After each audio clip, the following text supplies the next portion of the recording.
Testagem de câmera e áudio. Check. Oi, sejam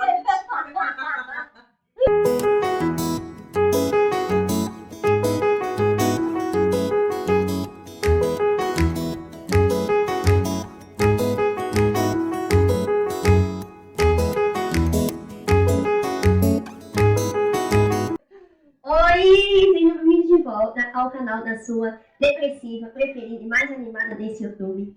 E hoje eu trouxe uma pessoa muito especial pra gente conversar sobre borderline. Oi Camila, seja bem-vinda ao canal. Oi, tudo bem? Mas antes de tudo, para e não esquece de curtir esse vídeo, de se inscrever no canal, de ativar o sininho e, claro, de compartilhar com os amigos. Porque a gente sabe que o Brasil ainda é um país com muito tabu em relação à doença mental. Quanto mais a gente compartilhar, quanto mais a gente ensinar, melhor. Então, agora, vamos lá. Oi Camila, seja bem-vinda ao canal. Muito obrigada. Obrigada pelo convite. Oi, gente. Então, gente, a Camila é diagnosticada com borderline e hoje a gente vai conversar sobre isso.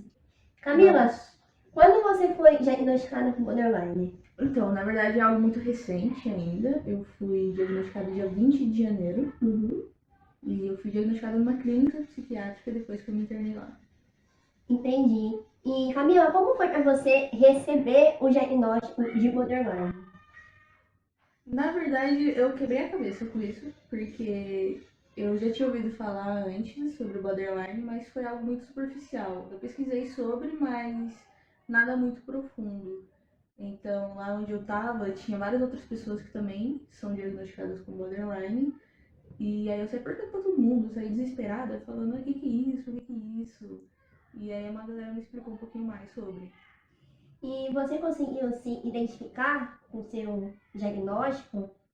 Então, depois que o médico ficou sabendo que ele quebrou minha cabeça, ele me deu um texto sobre o que é borderline. Então foi bem esclarecedor.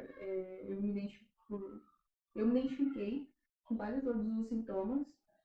E aí depois disso eu já aceitei. Falei, é isso, sou assim.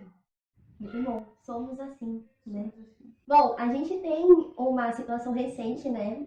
A Raíssa, da Fazenda, do ano passado, ela fala abertamente sobre borderline, né? E na casa, ela teve alguns surtos, né? E assim, ela foi muito julgada, tanto lá dentro quanto aqui fora, porque as pessoas não sabiam lidar com aquilo, né? Porque ela quebrava a porta, ela chutava as coisas, ela ficava muito nervosa. Você se identifica de alguma forma com a Raíssa? Hoje sim, na época eu não me identificava com ela, mas eu torcia pra ela. Porque ela era muito legal. Querendo ou não, era ela que botava a casa animada. E eu comecei a me identificar depois disso. Um dos sintomas do transtorno de personalidade, que é importante deixar claro que borderline é um transtorno de personalidade.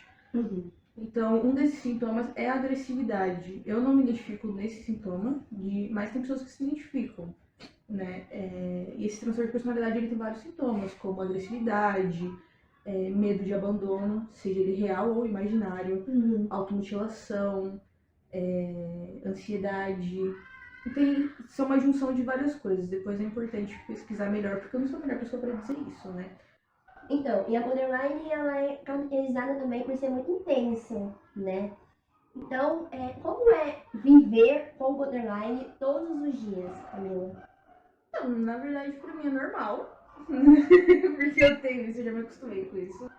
Eu acho que ele afeta mais as pessoas que estão em volta. Claro que afeta bem mais a pessoa que vive isso, porque ele é caracterizado pela oscilação de humor muito grande e os sentimentos extremos. Então, tipo, o borderline ele não fica feliz, ele fica extasiado, ele não fica ansioso, ele fica em pânico. Ele não fica triste, fica com. Enfim. É tudo muito intenso e ao extremo. E é muito rápido essa oscilação de humor. No momento eu tô feliz, no momento eu tô triste, enfim, vai mudando muito. Eu tô aprendendo a lidar melhor. As medicações, uma das medicações que eu tomo é um neutralizador de humor. Ele ajuda bastante, mas ele não zera. Mas com isso dá pra conviver melhor. Entendi. E uma dúvida, esses sentimentos eles são constantes ou é só, por exemplo, quando vocês têm uma crise? Não, a crise é diferente, né? Uhum. Esses sintomas, ele é comum, e durante todos os dias, uma pessoa com borderline vai perceber que tá feliz e aí não aconteceu nada, mas já fica meio para baixo. Normalmente, quando você tá mais estabilizado, é comum você sentir um vazio existencial, que é bem complicado lidar, né?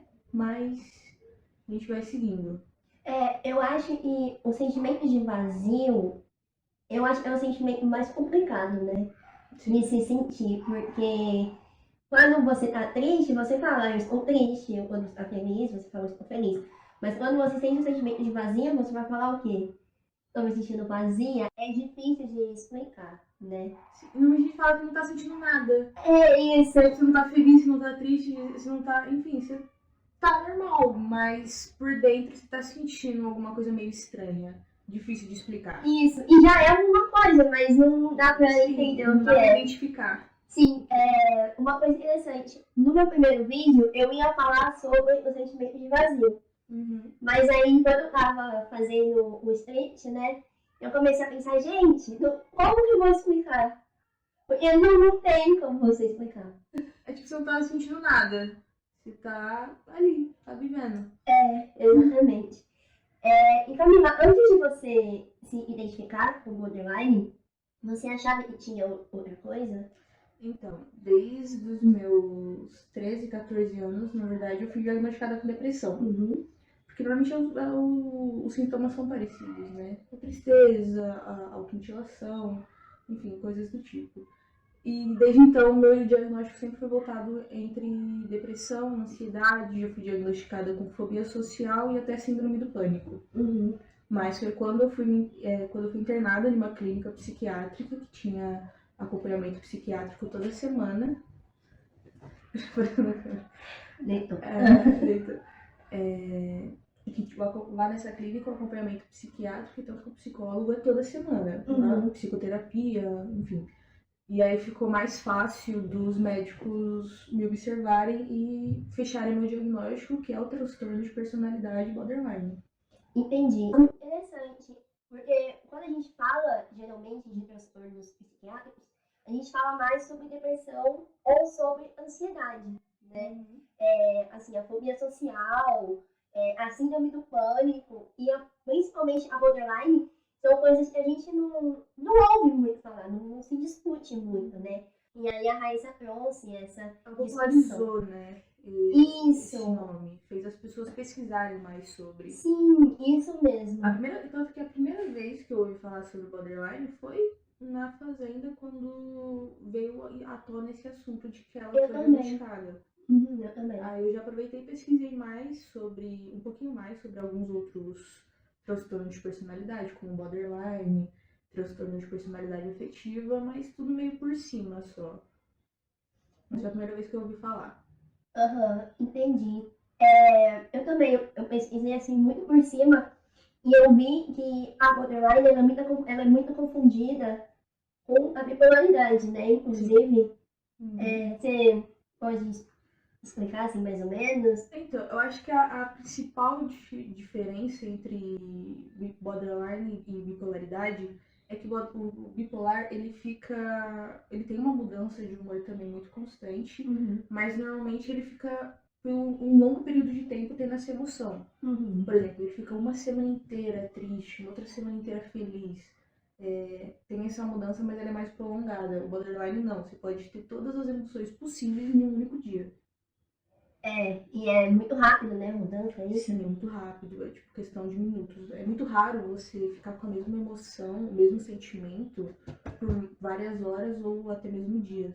É muito, muito raro mesmo. Nossa, então é realmente uma montanha-russa de sentimentos. Exatamente, você sobe, você desce, sobe de novo, aí você fica estável um pouquinho, depois você desce. E como que vocês, né, assim, fazem para conseguir controlar isso de alguma forma? Não, se tem, eu ainda não descobri uma forma de controlar. O que acontece muito é a medicação. A medicação é neutralizador de humor. Eu tomo alguns, tem outras pessoas que tomam. Tem vários, né? Enfim. Uhum. Também são alguns exercícios para não deixar que esse humor ele possa acarretar uma crise. Então, depende muito, né? É muito uma junção de tratamento medicamentoso e de psicoterapia. Isso é outro ponto importante, porque as pessoas têm a mania de tratar transtornos mentais como uma coisa, né? Eu não preciso fazer muita coisa, eu só preciso me tratar assim por cima. E não, é uma doença como qualquer outra, né? A gente precisa seguir uma rotina de alimentação, uma rotina de remédios, né? A gente ouve muito falar de umas pessoas que, tipo, Aí eu comecei a tomar um antidepressivo, eu quase tomei 2 meses, depois eu parei e não tomei mais. E aí depois de um ano voltei a tomar de novo. tipo, você uma não. linha, né, de tratamento. Isso, porque se fosse qualquer outra doença, é que você precisa tomar um remédio tipo diabetes. Você não fez isso. Você não toma 2 meses, depois você para de tomar e volta quando você bem entender, né? Então, isso só reforça mais ainda como as pessoas ainda não levam a sério a questão da saúde mental, né? Sim. Quando a primeira vez que eu precisei tomar medicamento, eu fiquei muito mal. Uhum. Pelo fato de, tipo, nossa, eu preciso tomar um remédio para me sentir feliz. E a minha psiquiatra, ela falou uma coisa que parecia, é muito óbvio, mas que eu nunca tinha parado para pensar. Que foi exatamente isso. Quando você tá com dor de cabeça, você toma um remédio. Quando você tem diabetes ou outros tipos de doença físicas, você toma um remédio. Então, por que se você tem um transtorno mental, uma doença, algo que te machuca por dentro, por que você não vai tomar um remédio para se sentir bem também? Então, já seguindo nessa linha de tratamento, né? Como foi que você recebeu um diagnóstico dentro de uma clínica? Porque eu acho que uma clínica é assim, por mais que as pessoas tenham muito preconceito, eu acredito que seja um ambiente acolhedor, né? Porque, igual você falou, você sai perguntando para as pessoas como que era ter borderline, né? Então, como foi para você, assim, receber o diagnóstico lá dentro?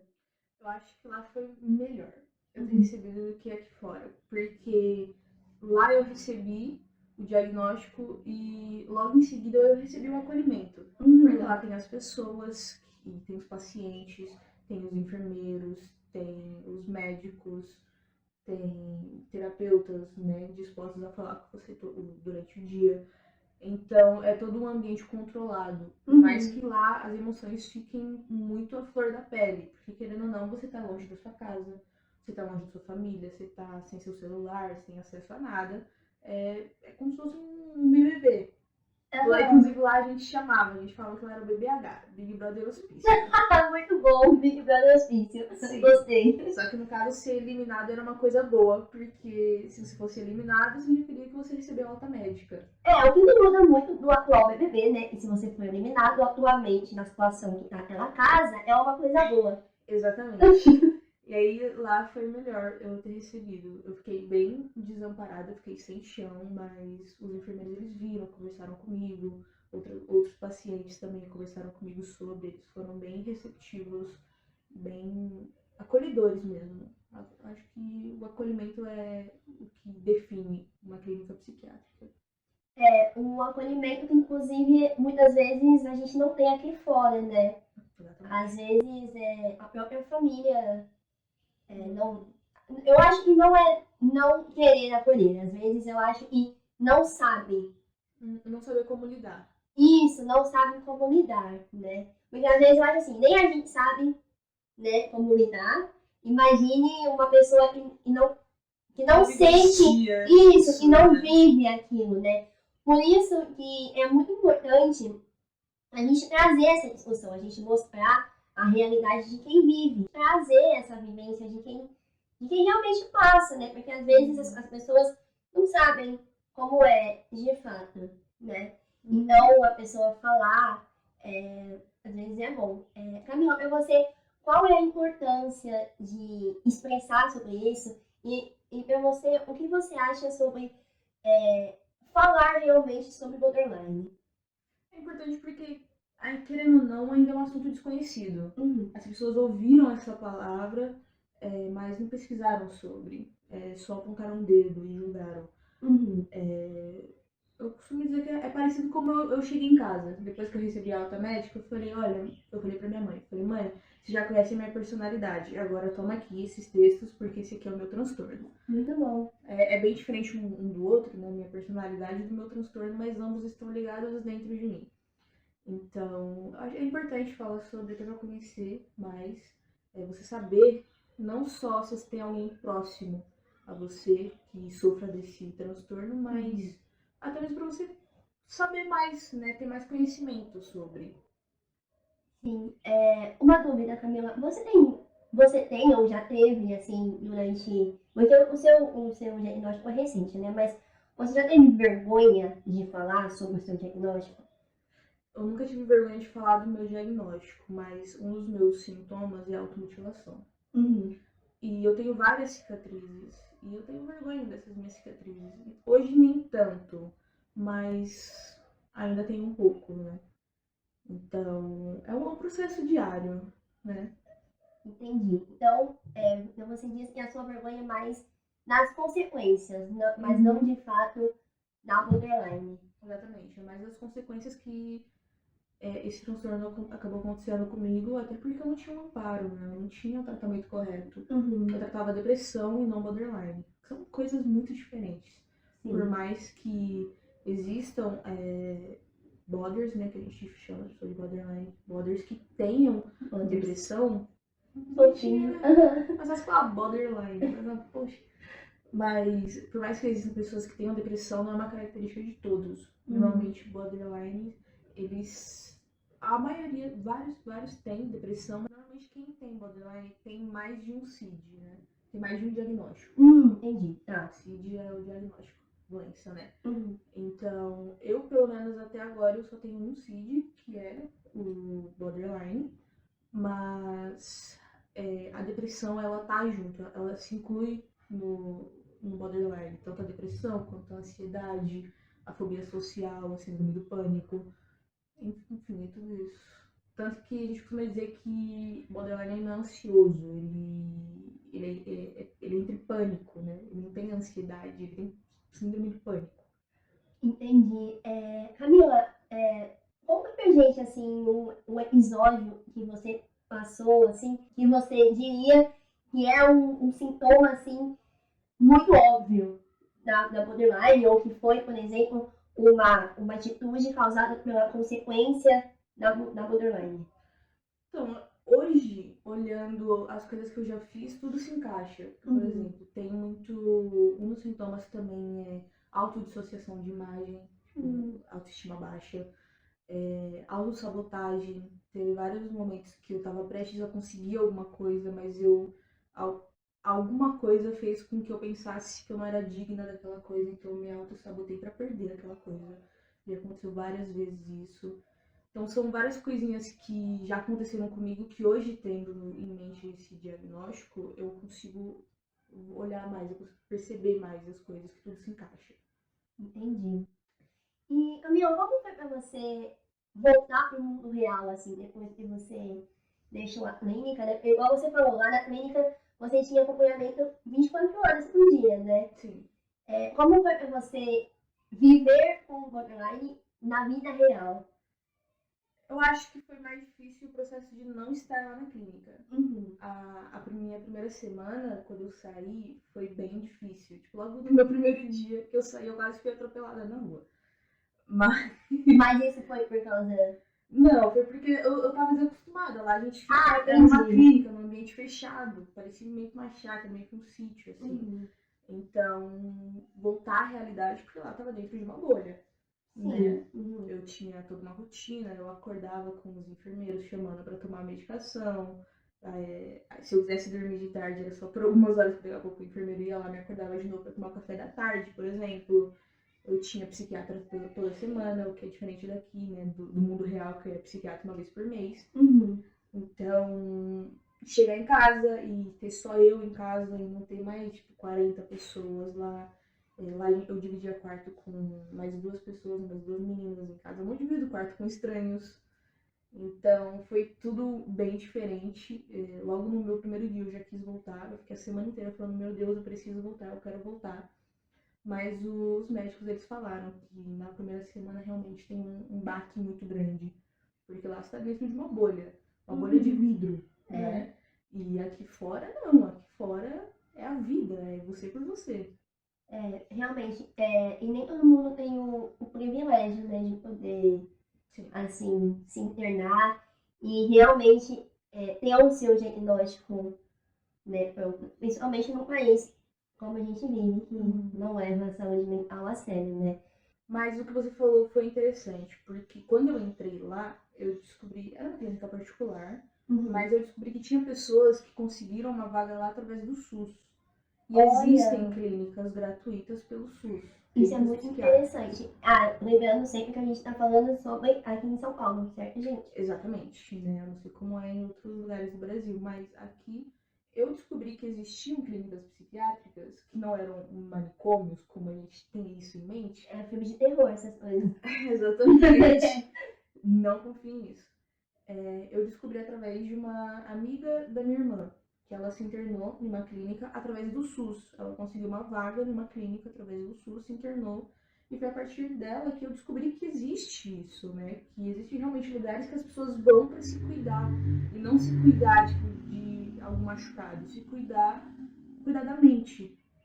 Isso é muito interessante, né? Assim, então, se você aí está assistindo esse vídeo e você sente a necessidade realmente de se internar, né? Procure o SUS, procure o posto de saúde perto da sua casa e peça para falar com o médico, né? E explique a sua situação e fale que você precisa se internar, né? Mas muito interessante, realmente não sabia que existem. Eu também não sabia, fui saber há 3 meses atrás. Muito bom. E, Camila, qual conselho você daria assim, para quem está assistindo e se identifica com borderline, ou, por exemplo, ou realmente tem borderline? Então, o conselho para pessoas que se identificam, eu não tenho outro conselho além de procurar um profissional. Porque é somente esse profissional que é capaz de diagnosticar você. Sim. Então. Gente, diagnóstico de Google, faça o teste, descubra se você tem tal doença, não funciona, não é real. A última vez que eu fiz isso, eu tava com câncer. Então, tipo, nada a ver, sabe? Então, assim, realmente o ideal é procurar sempre um profissional. O mais importante é você reconhecer que você precisa de ajuda, né? Sim. Porque é tudo muito interligado. Não adianta nada você fazer terapia e ter atendimento psiquiátrico se você não reconhece que você precisa daquilo. Exatamente. Acho que é você primeiro aceitar, né, o seu diagnóstico e depois querer tratar aquilo, né? Sim. Porque tem muita gente também que só quer tratar, né? Não consegue aceitar. Conheço várias pessoas assim. Às vezes o diagnóstico. E isso dificulta muito a sua parte de tratamento, porque se você não aceita aquilo, como você vai conseguir lidar? Exatamente. É importante você se conhecer, né? Você conhecer o que você tem, conhecer os seus medos, as suas angústias. Eu não conhecia. Eu conheci quando eu fui parar nessa clínica psiquiátrica. Porque lá, como é tudo muito intenso, é tudo muito à flor da pele, sobra bastante tempo para você descobrir as suas coisas, né? Então foi lá que eu descobri os meus gatilhos, as minhas angústias, alguns traumas também que eu tinha. E junto com a ajuda médica, foi como eu também consegui descobrir formas de lidar. Como, por exemplo, quando eu entro em crise. Eu descobri algumas formas de lidar, apesar que lá tinha remédios necessários, que a gente fala. Esses remédios necessários era tipo, quando tava com dor de cabeça, analgésico, essas coisas, mas também remédio para quando você tava em crise. Eu tive algumas crises lá, mas várias foram evitadas porque eu aprendi alguns exercícios que funcionaram para mim, para aprender a lidar com tudo isso. É importante, né, a gente aprender formas de lidar. Eu sei que não é fácil, né? Às vezes a gente aprende sem querer. Eu, por exemplo, quando eu tenho alguma crise de depressão, eu pinto. E aquilo me acalma de uma certa forma, porque assim, eu pinto mesmo, assim, se eu tô triste, querendo morrer, eu vou lá e pinto tudo de preto, eu penso assim, o que eu acho que é a morte e aquilo me ajuda muito. Então, conta pra gente, assim, uma coisa que você aprendeu, assim, que você acha legal, que você aprendeu a como lidar, por exemplo, com a crise. Eu vou ser meio clichê, na verdade. Tá. Uma coisa que ultimamente tem funcionado comigo, eu sei que não vai funcionar com todos, comigo mesmo vai ter uma hora que não vai funcionar mais, só que exercício de respiração. Porque, por exemplo, eu sinto a crise chegando, eu sinto que eu tô ficando mal, eu sinto que eu tô ficando muito irritada, eu sinto que eu tô ficando muito triste. Aí aquela questão de respirar fundo, segurar por 4 segundos, soltar pela boca, tentar mentalizar outras coisas, ouvir uma música, por exemplo, uma música que me alegre. Não uma música triste pra você ficar mais triste ainda. Por favor, não façam isso. Ou são músicas que te distraem. Ou liga a rádio numa estação de música pop, por exemplo, que normalmente é animada e alegre. Camila, muito obrigada pela sua presença aqui. Muito obrigada pelo convite. Foi um papo, assim, muito bom.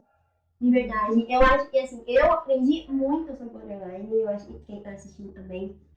Se você aí gostou e quer saber mais da minha Camila ou quer tirar uma dúvida com a Camila, eu vou deixar o Instagram dela aqui na bio, tá bom? Você pode entrar em contato com ela. É privado, mas se você mandar a solicitação, eu aceito. Isso.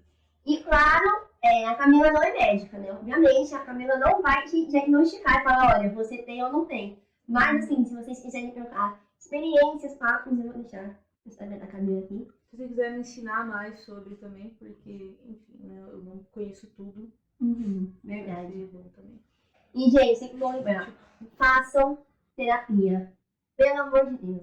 Certo? Mesmo que você não tenha nada. Isso! Terapia é uma coisa boa. Todos É precisam muito de bom. terapia. E não esquece que tem pelo SUS, a gente sabe que é difícil, mas também tem várias universidades que oferecem terapia gratuita, tá bom? Eu conheço, por exemplo, a Universidade de São Judas Tadeu, eu acho que a Uninove também deve oferecer, enfim. Todas essas universidades particulares, eu não sei as públicas, mas as particulares eu sei que oferecem. Cachorrinho. Sempre presença agradável. Eu sei que oferecem terapia, é só você ir lá e se inscrever, certo? Gente, não vale a pena ficar morrendo em casa sozinho. Não vale a pena você ficar se martirizando. Ai, meu Deus, eu tenho isso. Eu nunca vou conseguir me curar, certo? Procure ajuda médica sempre. Por favor. Por favor, gente. E Camila, muito obrigada de coração. A gente deseja, e eu falo por mim, por todo mundo no canal, que você tenha toda a força para seguir seu tratamento. Muito obrigada. E muito obrigada, gente.